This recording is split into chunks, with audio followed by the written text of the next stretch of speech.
The White House is warning of a surge of illness this holiday season as the country deals with a simultaneous uptick of 3 highly contagious respiratory viruses. Hospitals across the country are filling to near capacity and stressing healthcare workers. William Brangham has our report on this alarming rise. Just before Thanksgiving, Ellie Rivera's 2-month-old daughter Sloan got sick. She was congested, started coughing. After a few days, it got worse. Sloan was really struggling to breathe, so Rivera rushed her to a nearby hospital in Las Vegas. So you go to the emergency room, and then what happens? As soon as that nurse was able to look at Sloan, it was like a blur. And they start, tearing off her onesie, trying to find a vein for an IV. There was an oxygen mask. They're probing and, doing all the things that they need to do to get her vitals and check her temperature and all of that. I feel like there was probably 6 or 7 people working on her at once. Oh my gosh, that's like a horrible feeling to sit there watching your kid go through that. You try as a parent to hold it together, but I lost it. Doctors said Sloan had a common cold, but she also had respiratory syncytial virus, known as RSV. And while most people recover from RSV in a week or so, it can be more severe for the elderly and for infants. So once that was determined, they went from a just standard kind of oxygen mask to something called a high flow, which from my understanding is the step before, CPAP or intubation. Across the country, hospitals are grappling with an earlier than usual peak in RSV infections. It is a common virus most people are exposed to by the time they're 2 years old, but due to the isolation of the pandemic, many kids have had no normal exposure, and so cases are now surging. So you take RSV, add on a particularly bad flu season, plus COVID, it's creating what some public health experts are calling a tridemic. This season, the CDC has recorded more than 13 million cases of influenza. An estimated 7,300 people have already died and 120,000 hospitalized from the flu, the highest numbers in a decade. And in the last 2 weeks, COVID cases and hospitalizations have risen 25% nationwide, all of which is leaving hospitals, once again, overwhelmed. Various layers of backup that we typically have in place during our normal respiratory season months, which is usually kind of January, February. We're having to kind of roll that all out a couple months early. Dr. Per Jesland is a pediatric hospitalist at Intermountain Primary Children's Hospital in Salt Lake City, Utah. The majority of his patients have RSV, but flu is taking a heavy toll as well. Our hospital's designed to have about 287 beds. We've been bumping up around 95, 105% of occupancy of those beds.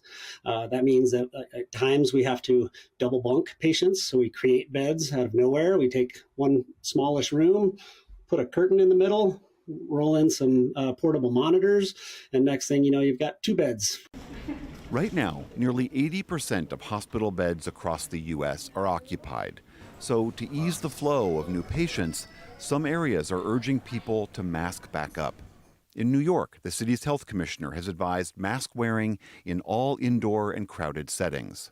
In California, rates of RSV are the highest they've been in years, and an uptick in COVID and influenza is pushing frontline workers to the brink. Pediatricians were talking about this as kind of our, summer of 2020 when COVID was really hitting and all of the adult hospitalists were asking the pediatricians to come in and work in the ICUs. Dr. Tammy Hendricks is a pediatrician in Vallejo, California. And it's not like you just get one virus and you're done. You can stack them. And we see that. We see kids who have RSV and flu and COVID, plus strep on top of it. It's really scary. Unlike COVID and flu, there is no vaccine for RSV, and these decade-high hospitalizations have led to an increased demand for the medication that helps treat respiratory illnesses. The FDA has warned of an urgent need to increase the supply of the antibiotic amoxicillin, and some pharmacies are reporting shortages of over-the-counter fever and pain medications for kids, like liquid acetaminophen and ibuprofen.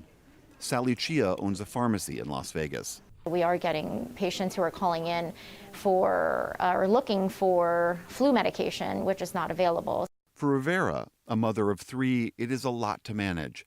After a week spent in the pediatric ICU, Sloan was released. How is Sloan doing now? As soon as we left the hospital, she was pretty much 100% better. We are very, very lucky and very fortunate, but when you're in those settings, you see every other situation because there are so many patients in the hospital that are around, and it's very tough. I can understand how people can really suffer a lot of traumatic stress from an experience like this. So let's take a moment to focus on what people can do to protect themselves during this surge. For that, I am joined again by Caitlin Jetelina. She's an epidemiologist with the University of Texas, and she writes the Your Local Epidemiologist newsletter on Substack. Caitlin Jetelina, great to have you back on the NewsHour. So we've got these 3 highly contagious viruses, respiratory viruses, circulating in the world right now. I know that they are on different trajectories, but when you look at the data, what does your crystal ball tell you about the winter? Is it going to get worse? Is it going to plateau? What do you see? Yeah, that's really the billion-dollar question, is what's going to happen. And the reason we don't really know is because flu and RSV are incredibly early this season. Typically, they peak in around January, and for them to peak during Thanksgiving and Christmas and Hanukkah is perplexing because during all of those holidays, we're opening up our social networks. So in fact, this respiratory season, we may see several humps instead of one big, large hump. So we don't know, and we're really approaching this with a lot of humility, and we hope that it's over soon. Always a fan of humility. When you look out in our society, who is most at risk from these 3 viruses? There's really 3 groups I'm really concerned about. One is those over 65. They are at risk for severe disease from all 3, from flu, RSV, COVID-19. Also very concerned about our immunocompromised.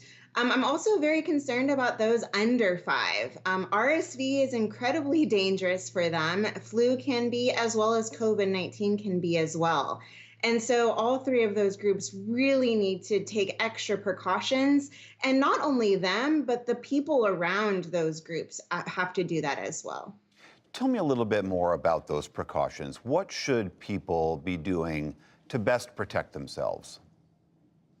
I think people may be sick of what I'm about to say. I mean, it's masks. Masks work. They work, you guys. They work against COVID. They work against flu. We think that they work against RSV. They work just even if you're the only one wearing them, especially if it's fitted and tight fit.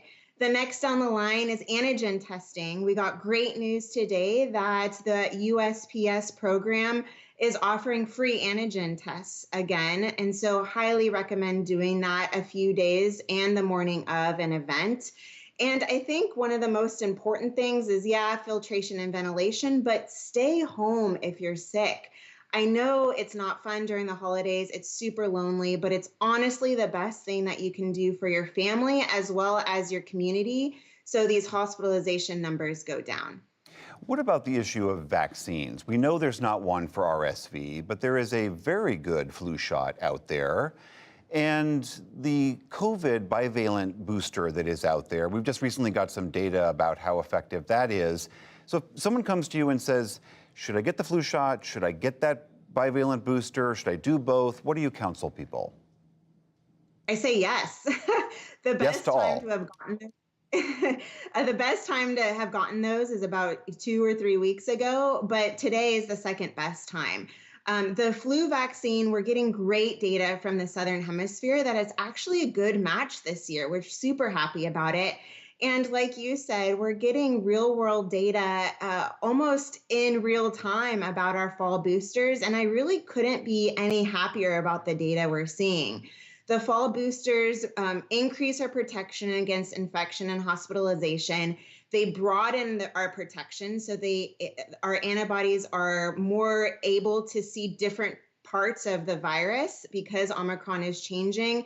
And we also hope that there's longer duration. Unfortunately, with that third, we are at the mercy of time. But yeah, go get that booster shot, go get that flu shot. It will help this winter.